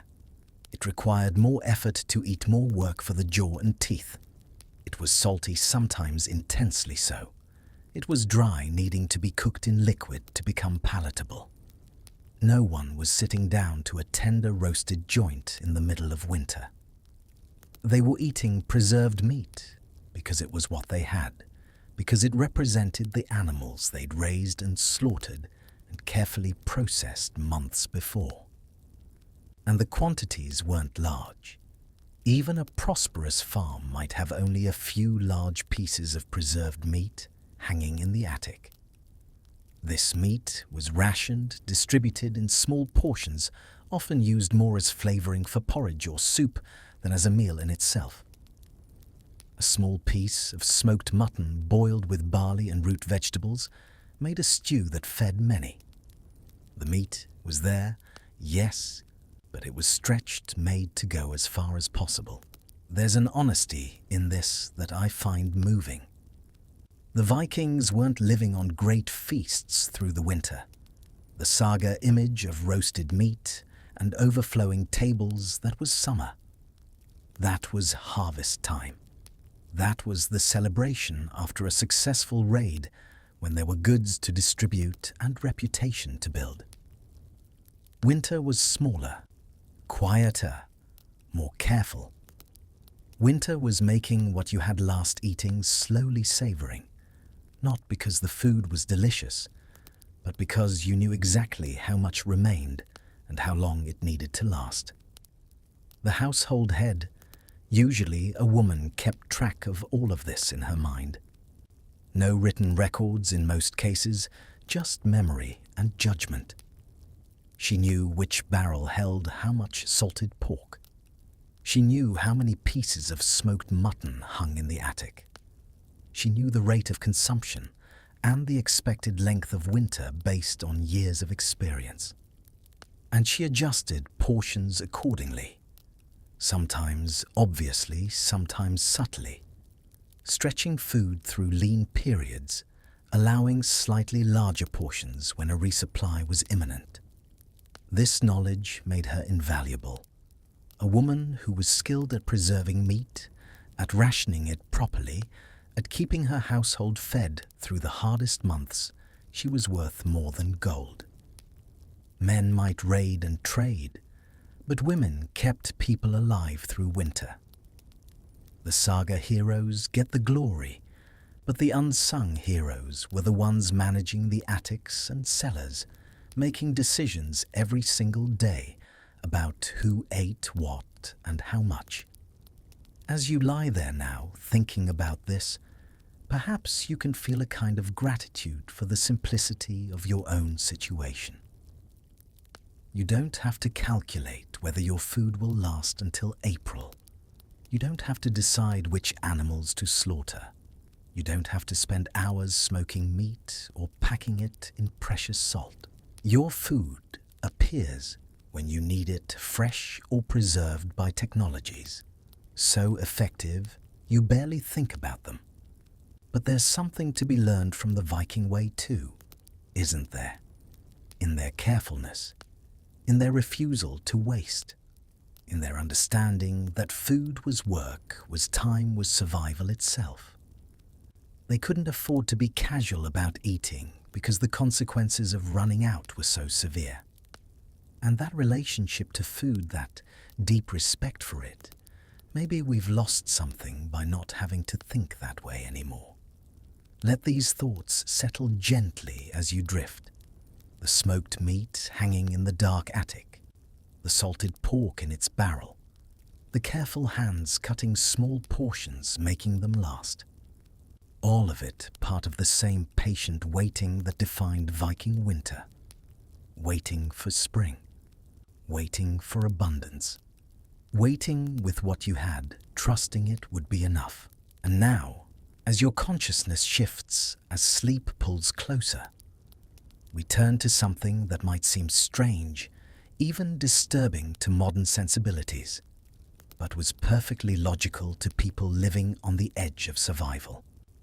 We turn to fermentation in its most extreme forms to foods, transformed so dramatically they barely resembled their origins, but transformed in ways that meant the difference between eating and starving. Come with me now into that space, that borderland between safe and spoiled, where chemistry and desperation met to create solutions that let people endure. There's a fine line between fermentation and decay, between food that has been transformed beneficially and food that has gone bad. To our modern noses trained on refrigeration and freshness, that line might seem obvious. But to someone living at the limits of what preservation technology could achieve, that line was more nuanced, more complex. And crossed carefully, it opened possibilities that fresh food alone could never provide. We've talked about skyr, about the gentle fermentation of milk into something tangy but recognizable. But fermentation could go further, much further, into territories that tested the boundaries of what we'd call food at all. Consider the hakal I mentioned earlier, the fermented Greenland shark of Iceland. Let me walk you through the process more completely, because it exemplifies this edge between rot and survival. The shark is caught a creature that can weigh hundreds of pounds, its flesh, full of urea and other nitrogenous waste, because sharks lack a conventional urinary system. If you tried to eat this shark fresh, you'd be sick within hours, possibly dead within days, depending on how much you consumed. But the Icelanders discovered something remarkable. If you cut the shark into large pieces and buried them in gravel, preferably in a location where liquids could drain away, and left them there for 6 to 12 weeks, something changed. The urea broke down. The toxic compounds leached out with the draining liquids. What remained when you dug it up was chemically altered meat, no longer poisonous. Then came the second phase. The meat was hung on racks outdoors, exposed to air and wind for another several months. The exterior developed a crust, while the interior continued to transform, breaking down further, developing the intense ammonia smell and flavor that makes hakal infamous today. When it was ready, you could cut away the crust and eat the inner meat, which was safe, nutritious, and utterly unlike any fresh food. Was it pleasant by modern standards? Absolutely not. The smell alone is enough to make people gag. The taste is powerful ammonia, forward challenging. But that's not the point. The point is that Iceland had access to these large sharks year-round. They were easy to catch, required no competition with other animals for feed or territory, and through this laborious process could be rendered edible. In a place where food scarcity was the primary threat to survival, hakal represented security, hunger insurance in its most extreme form. Similar fermentation processes existed throughout Scandinavia for fish more palatable than shark. Surströmming, fermented Baltic herring, was created by using just enough salt to prevent total decay, but not enough to stop all bacterial action. The herring would be packed in barrels, weighted down, and left for months. The fermentation produced gases, building pressure in the barrels until they bulged. When opened, the smell was so intense, it was traditionally done outdoors. But the resulting fish, while strong tasting, was safe and would last indefinitely. Rakfisk Norwegian fermented trout followed a similar principle. Trout caught in autumn would be salted, lightly layered in barrels or boxes, and left in a cool place through winter. The fermentation proceeded slowly. Cold fermentation, taking months, creating lactic acid that preserved the flesh while giving it a sour, distinctive flavor. Served thinly sliced rakfisk was a delicacy, something special, the payoff for patient waiting and careful management of the fermentation process. Overcoming biological instinct. The act of consuming a food as intensely fermented as hakal is a testament to logic rising above biological impulse. Our primal instinct screams at us to avoid the scent of rot as a sign of danger. But Viking intellect understood it differently. They recognized that pungent aroma as the smell of safety, the scent of lactic acid acting as a chemical shield against the bacteria that truly kill. To eat this was to prove that the mind could master the fears of the body. The invisible army of microbes. Instead of viewing transformed food as spoiled, the Vikings saw it as the domestication of invisible bacteria to act as their guardians. They possessed no refrigerators, but they had a sophisticated understanding of natural chemistry, turning the process of breakdown into a tool for endurance. Calculated sharing. Imagine the moment a barrel of fermented fish was opened. That powerful scent was more than just food. It was a communication signal. When one household opened a barrel, the scent traveled on the cold wind, alerting the entire settlement. It acted as a wordless invitation, a way to maintain social cohesion and check on one's neighbors during the long periods of isolation caused by the snow. Even in that sharp scent, there was the warmth of community. The knowledge required to ferment fish successfully was profound, even if the people doing it didn't think of it that way. They didn't have the language of bacteria and pH levels, but they had generations of observation. They knew that fish caught in colder water fermented better. They knew that certain types of wood barrels imparted better flavors than others. They knew that the weight placed on top of the fermenting fish mattered, creating the right pressure to keep everything submerged in the developing brine. And they knew the signs of success versus failure. Good fermentation had a sharp, clean smell, sour, but not putrid. The fish would be firm, not mushy. The liquid would be clear or slightly cloudy, not murky. Bad fermentation smelled wrong, a sweetish rot smell instead of the clean sourness. The fish would fall apart when touched. These subtle distinctions, learned young and practiced for a lifetime, were literally the difference between food and poison. There was also a social aspect to fermentation.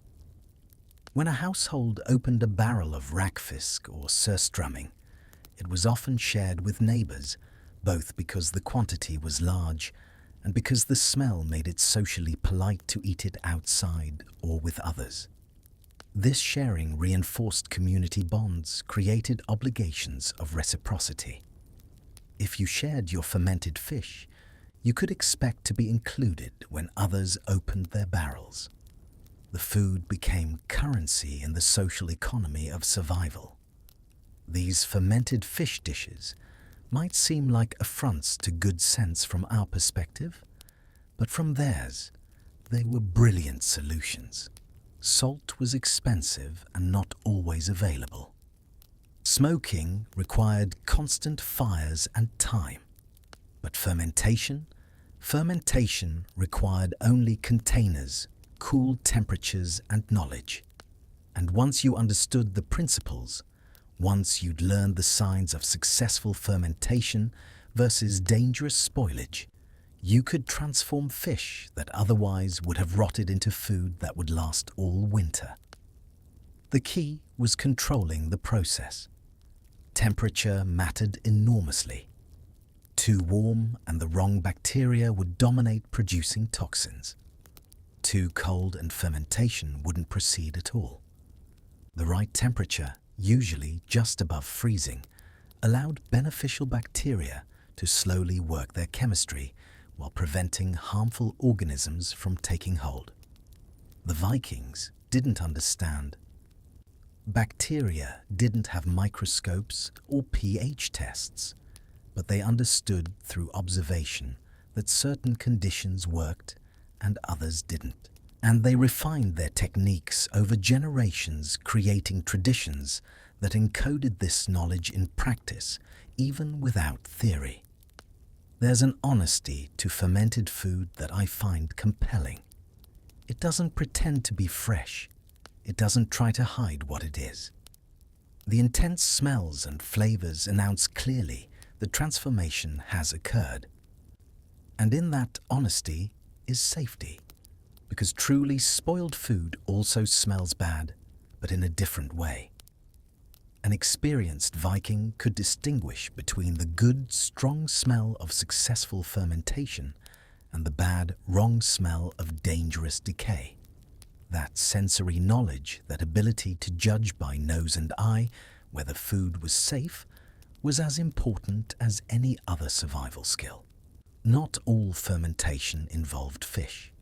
We've already touched on fermented dairy, but there were also fermented vegetables, though less commonly in Scandinavia than in other cold regions.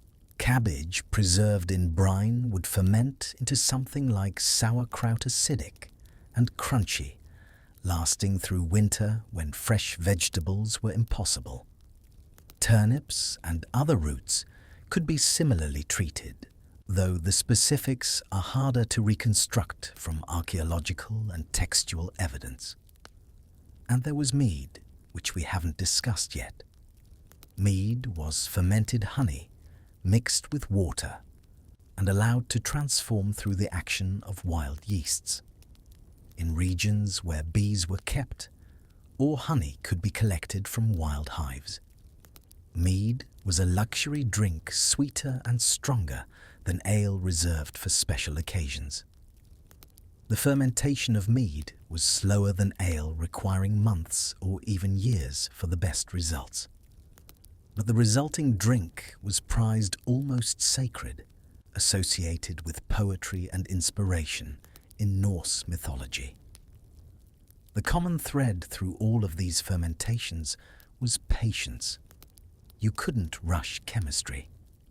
You had to wait, trusting in processes you didn't fully understand, watching for signs that things were proceeding correctly, accepting that occasionally batches would fail and have to be discarded.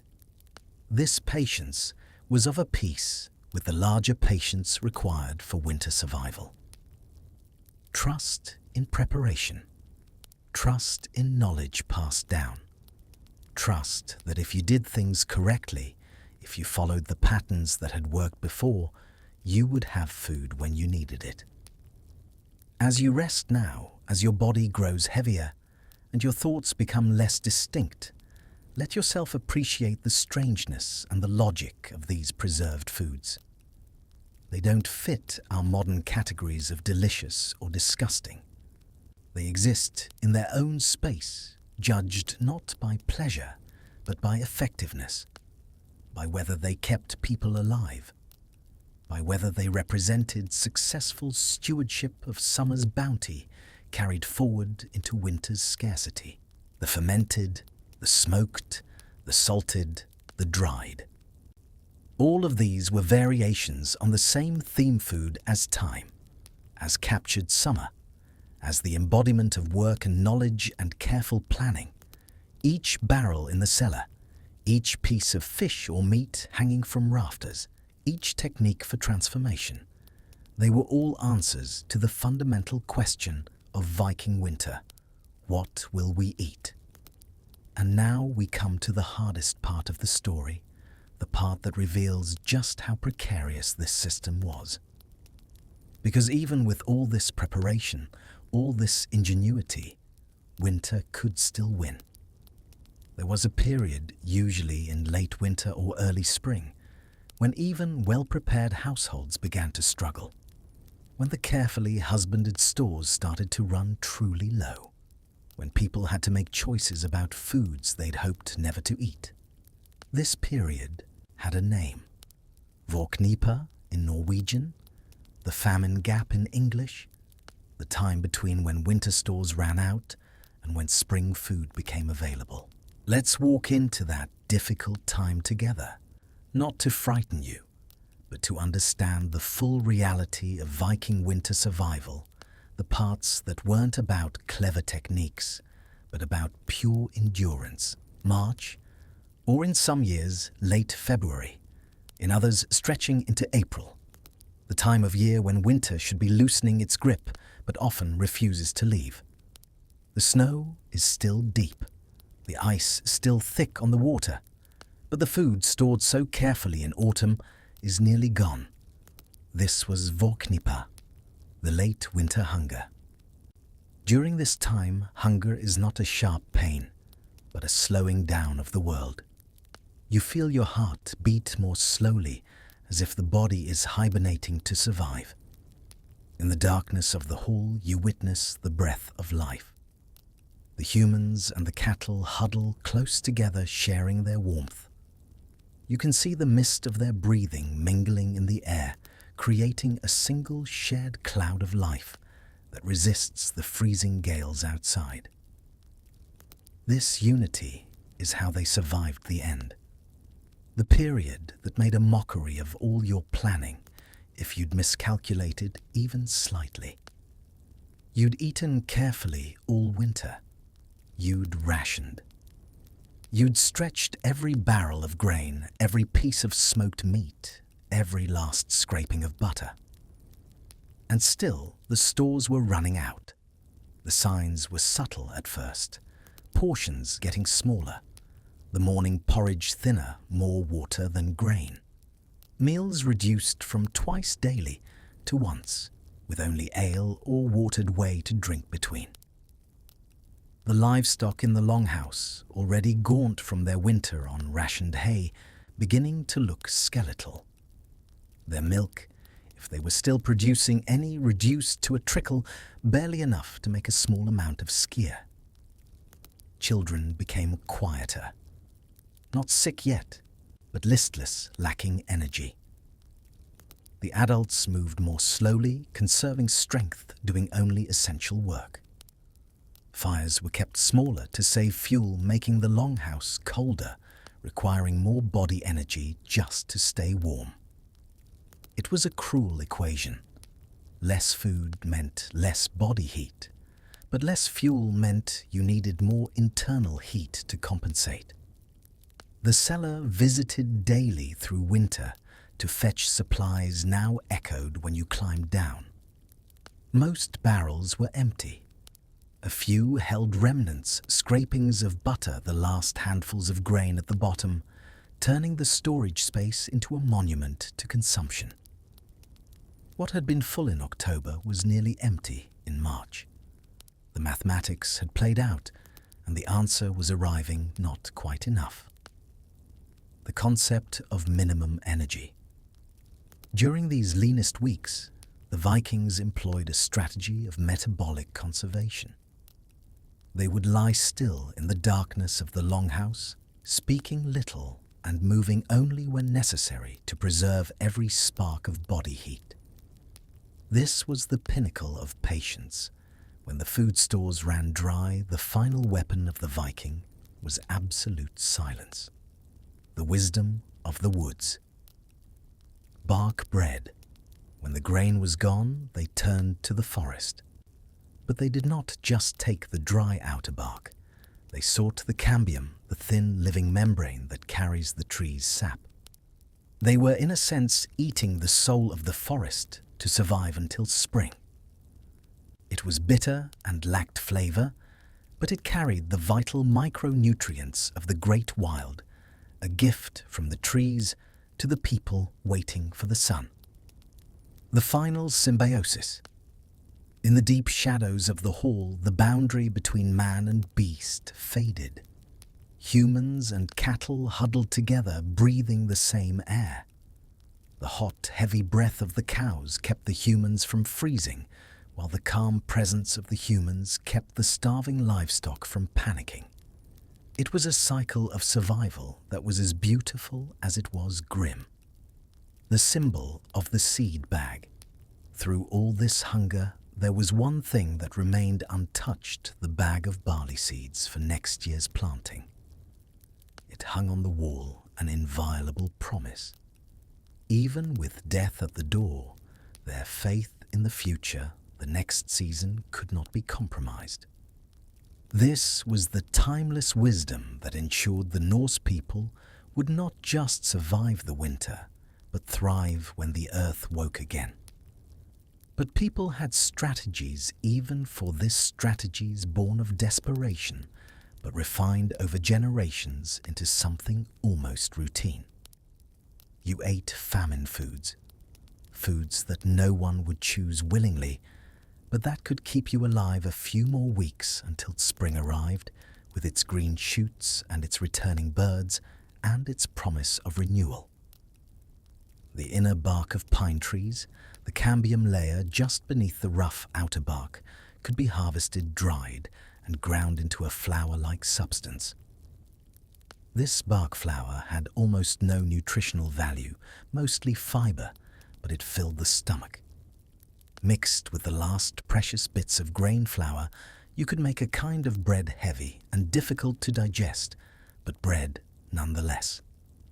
Bark bread was survival food in its most literal sense.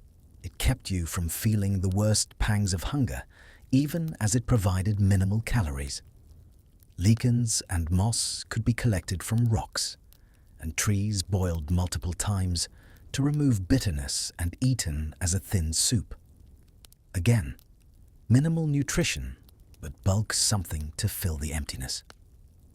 Some lichens, particularly Iceland moss lichen Icelandicus, had been used this way for so long they'd earned names that spoke to their role: bitter but edible, unpleasant but effective. In truly desperate times, leather could be boiled. Old shoes, harness straps, anything made of hide could be cut into pieces, boiled for hours until the leather softened and consumed. The collagen would break down into gelatin, providing some protein, some calories. Would it save you? Not for long. But it might buy a few more days, and a few days might be enough to reach spring greens or the first fish runs of the season. These famine foods were not secrets. Everyone knew about them. They were part of the collective knowledge base passed down, along with the better knowledge of barley cultivation and fish preservation. You hoped never to need them, but you knew they existed. They were insurance at the very bottom of the survival hierarchy, the last resort before starvation became unavoidable. Some households, particularly in Iceland and the more remote parts of Norway, kept small emergency stores separate from the main supplies, hidden away and meant to be untouched except in true crisis. A sealed container of grain buried somewhere on the property. A cache of dried fish in an outlying structure protected from even family members who might be tempted to dip into it during regular winter. These emergency reserves weren't common, and maintaining them required fierce discipline, the willpower to leave food alone when you were hungry. But they represented a kind of ultimate security, the absolute last buffer against death. The psychological toll of Vorknipa was perhaps as severe as the physical. All winter, you'd been living in a state of controlled scarcity, trusting that your planning had been sufficient. But now, as stores dwindled faster than the days lengthened, doubt crept in. What if spring was late this year? What if the cold persisted into April? What if ice on the water delayed the fishing? Each day without new food sources was a day closer to genuine starvation, and that fear, that uncertainty weighed on everyone. Sleep became more difficult, even though bodies were tired from lack of calories. Worry kept people awake. And in the pre-dawn darkness, when the fire was at its lowest and the cold pressed hardest against the walls, you had to actively fight despair. This is when the old stories mattered most. Reminders that others had survived worse. That spring always came eventually. That endurance was possible had been proven possible again and again. There was a particular kind of silence that descended during Vorknieper, different from the comfortable quiet of early winter. This was a silence of conservation of energy, hoarded of words not worth the breath to speak them. People moved like ghosts through the longhouse, doing what needed to be done with minimal effort, saving their strength for survival itself. The children felt it most. They didn't understand why there was less food, only that there was. They didn't complain, because complaining changed nothing, and they'd learned that lesson young. But you could see it in their eyes, a kind of patient suffering, waiting for the adults to fix this, trusting that somehow, as had happened every other year of their short lives, the food would return. The animals suffered too visibly. The cows' ribs showed sharp beneath their hides. The sheep huddled together for warmth, their wool matted and dirty from months without proper care. Even the few chickens that might be kept moved sluggishly, their egg production having stopped weeks ago. The entire farm, human and animal alike, was in a state of suspended animation, waiting for release that came only with grass and warmth. And yet, even in this hardship, there was care. The silent caregiver, remember her. She moved through the longhouse during these lean weeks with extra vigilance, watching for signs of true danger, checking that the weakest, the children and elderly, got at least something. Sometimes giving her own portion away, disguising the sacrifice so no one would feel guilt. This quiet heroism, repeated in households across Scandinavia through countless winters, was survival too. Not just of individuals, but of the social bonds that made survival worth achieving.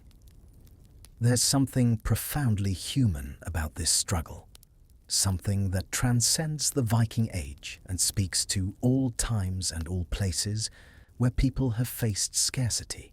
The body can endure remarkable hardship. The spirit, with support, can remain strong even in the darkest hours. What breaks people is the loss of hope, the belief that winter will never end, that suffering is permanent. The Vikings fought against that belief with stories, with community, with the shared knowledge that they were all in this together, that no one would be abandoned, that the strongest members of the household would, if necessary, go with less, so the weakest children and elderly could have more. This solidarity, this refusal to let winter break the bonds between people, was perhaps the most important preservation technique of all, more important than smoke or salt or fermentation. Because winter didn't just threaten your body, it threatened your sense of connection, your trust in others, your hope for better days. Maintaining those intangible things required conscious effort, required choosing generosity, even when you had little to be generous with, required telling stories and sharing what remained, and reminding each other that this too would pass. And it did pass. It always passed. One day perhaps, when you'd almost given up hoping you'd step outside and notice something. A patch of earth visible where snow had melted, or the calls of bird species that had been absent through the deep winter now returning to announce the shift of seasons. Or someone would find the first shoots of edible green plants, tiny and precious, but undeniably growing. Spring greens, sorrel or dandelion, or wild garlic tasted like resurrection after months of dried and preserved foods. Fresh and alive, and proof that the world was waking up again. The animals felt it too. The cattle and goats and sheep, thin from their winter confinement, would become restless, sensing that grass would soon return. And when the day finally came to let them out to open the longhouse doors and watch them stumble into sunlight, blinking and uncertain, that was a kind of miracle. They'd survived. You'd survived. The calculations had been close, perhaps too close, but sufficient. You'd made it. As you lie there now in your own comfortable darkness, I want you to hold that image, the end of winter, the slow, almost tentative arrival of spring, the relief of knowing you'd endured, because that's what Viking winter survival was ultimately about. Not abundance, not comfort, just endurance, just the stubborn insistence that you would see another summer, another harvest, another chance to store food and do the whole cycle again. There's a lesson in that, I think, for our own times. We live in an age of abundance that would be incomprehensible to those people. We have food available all year round from all over the world with minimal effort. We don't have to calculate whether our stores will last. We don't know what Vorknieper feels like, and that's good. That's progress. But sometimes I wonder if we've lost something too. Some appreciation for the value of food, the work it represents, the way it connects us to seasons and to the earth, and to the long chain of humans who figured out how to survive in impossible places. The Vikings didn't have a choice. They survived, or they died, and so they became experts in survival, in patience, in planning ahead, in making do with what they had. They teach us, if we're willing to listen, that hardship doesn't have to break you, that scarcity can be managed with intelligence and community. That winter, no matter how long or dark, always eventually ends. Let that thought carry you now toward sleep, toward the quiet place where stories end and rest begins. You've walked with me through a long winter in a time long past. You've seen cellars and smokehouses tasted porridge, and dried fish felt the cold and the hunger and the patient waiting.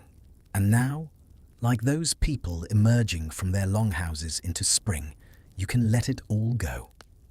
The story is told. The night is nearly over. Whatever troubled you before, let it rest. Let yourself rest. The winter always ends. Spring always comes, and you like them will see another morning. And so, we come to the end of tonight's journey through the cold and the dark, through the smoky longhouses and the carefully rationed stores of a people who lived closer to the edge of survival than most of us can imagine. I hope in following this story you found something that resonated. Maybe it was the ingenuity of their preservation techniques. Maybe it was the discipline of their rationing. Maybe it was simply the reminder that humans have always found ways to endure even in conditions that seem impossible. The Vikings teach us that strength isn't always loud. Sometimes the greatest strength is quiet, patient, doing the necessary work day after day without fanfare or recognition. Grinding grain, checking stores, measuring portions. These aren't heroic acts in the saga sense, but they're the acts that actually kept people alive. Think about the women we've met tonight. The silent caregiver moving through the dark checking seals on storage containers. The grandmother who knew exactly which barrel held what, who could calculate remaining stores in her head with precision that would shame modern computers. The mother teaching her daughter to grind grain, passing down knowledge that was literally life or death. These women left no written records. The sagas don't mention their names. But they were the true heroes of winter survival. And think about the children learning patience, young learning to wait for their portion, learning that survival sometimes means going without means, chewing slowly, means making each mouthful count. They grew up understanding something we've forgotten, that food is precious, that waste is unthinkable, that gratitude for what you have is not just good manners, but essential wisdom. The Vikings lived in a world where consequences were immediate and severe. Run out of food and you starved. Failed to prepare adequately and your family suffered. There was no safety net, no backup plan, no calling for help. Just you and your stores and your knowledge and your community facing winter together. That kind of stakes forces clarity, forces you to focus on what actually matters. What actually mattered: food, shelter, warmth, community, the bonds between people that made cooperation possible, the willingness to share in lean times, the trust that others would do the same for you. These aren't abstract values. They were survival requirements, and the Vikings organized their entire society around them. If you're still awake listening to this, I thank you for your patience with this long exploration. I know sleep doesn't always come easily, and I hope these words have given your mind something gentle to rest on, something that carried you through the night hours when time can feel so slow. If you've drifted off already, as I hope you have, then these words are just sounds, a background of gentle voice and slower breathing, the story fading into the rhythms of sleep itself. And that's good. That's what this was for. To keep you company in the darkness, to remind you that you're not alone in your wakefulness, that others across all times and places have also known what it means to wait through the night for morning. The Vikings waited through winter for spring. You're waiting through this night for day. Both come eventually. Both arrive in their time. And when they do, the waiting is forgotten in the relief of the light returning. I want to leave you with one final image. Picture the moment when the first shoots of green appeared through melting snow. Picture the person who found them, maybe a child sent to check the south-facing slope where snow melted first. The excitement of running back to the longhouse, calling out, announcing the discovery. The way everyone would come out gaunt and tired to see for themselves. The confirmation that, yes, winter was truly ending. That spring, which had seemed like it might never arrive, was actually here. There would be tears, probably. Relief and gratitude so profound it had to spill out somehow. And then, practical as always, they would begin planning. When to let their animals out fully. When to start planting. How to stretch the remaining stores just a few more weeks until fresh food was available in quantity. The crisis passing not with fanfare, but with quiet determination to keep going, to start the cycle again, to prepare once more for next winter. This is the circle of their lives, and there's a rightness to it, a connection to seasons and soil and the fundamental realities of existence that we've largely lost. They knew where their food came from because they'd grown it, raised it, hunted it, preserved it themselves. They knew its value because they'd worked for it, and watched it run low and feared its absence. That knowledge gave them something we often lack: a bone-deep understanding of dependence on the earth, on each other, on the intricate web of causes and effects that sustains life. Until we meet again for another night's journey, another story from history, another walk through times and places far removed from our own, but connected to us by the simple fact of our shared humanity. Until then, rest well. Let the weight of the day lift away. Let your breathing slow and deepen. Let yourself drift as gently as snow settling, as quietly as ice forming on still water, into the peace of sleep. Good night, and thank you for letting me share this time with you.